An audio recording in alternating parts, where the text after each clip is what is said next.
Hello everybody, how are you? আজকে আমরা একটি পাই চার্ট ইনফোগ্রাফিক ডিজাইন করব। এর চারটি সেক্টর থাকবে।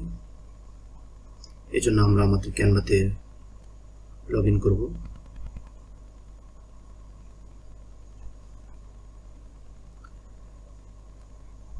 ক্যানভা সার্চ বক্সে আমরা লিখব পাই চার্ট।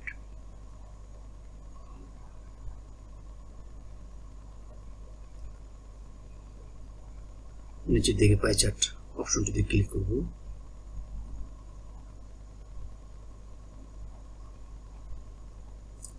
এলিমেন্টস এর আন্ডারে আমরা এখান থেকে একটি রাউন্ড শেপ নিয়ে নেব। রাউন্ড শেপের ভিতরে আমরা হোয়াইট ব্যাকগ্রাউন্ড এবং এর চারপাশে আমরা অন্য একটি ব্যাকগ্রাউন্ড দিয়ে দেব।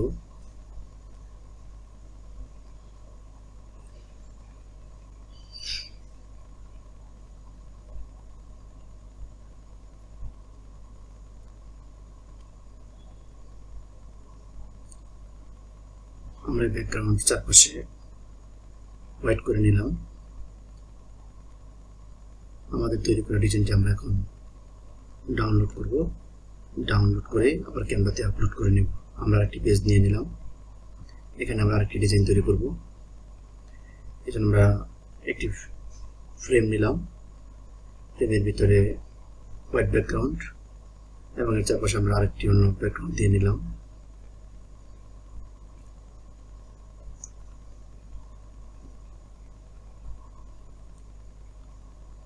আমরা এখন আমাদের ফ্রেমের মিডল পয়েন্ট সিলেক্ট করব।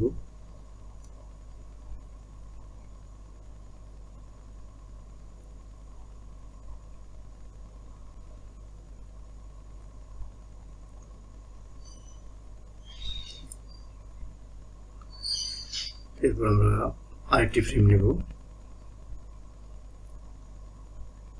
এই ফ্রেমটিকে আমরা ডাইস অনুযায়ী সেট করে দিই।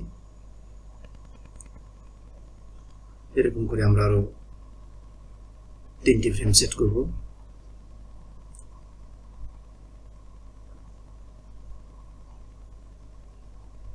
এই ফ্রেমগুলোর ব্যাকগ্রাউন্ডে আমরা 4টি কালার দিয়ে দেব।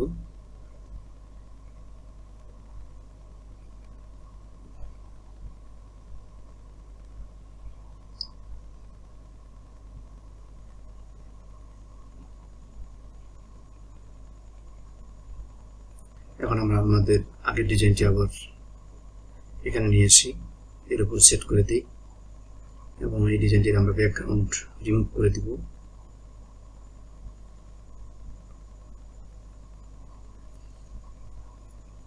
এখন আমরা এর চারপাশের কালার ম্যাচিং করে দেব।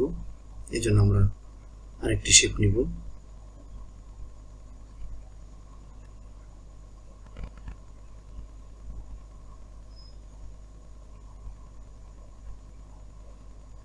চারপাশে কালার ম্যাচিং করে দিলাম।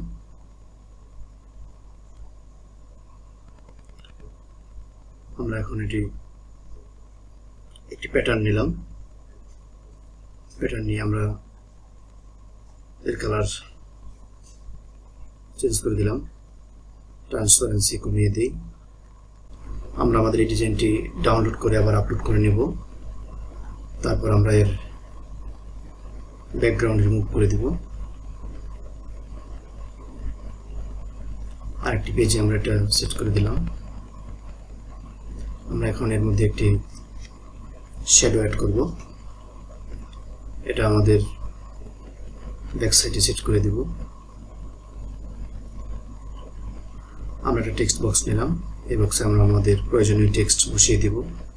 আরেকটি বক্স নিলাম, এখানে আমরা নাম্বার বসিয়ে দিব। এভাবে আমরা 4টি অপশন সিলেক্ট করব এবং 4টি আইকন এখানে সেট করে দেব। ওকে গাইস, আমাদের একটি পাই চার্ট ইনফোগ্রাফিক তৈরি হয়ে গেল 4 সেক্টরের। আমরা এখন এটি আমাদের পিসিতে ডাউনলোড করে নেব।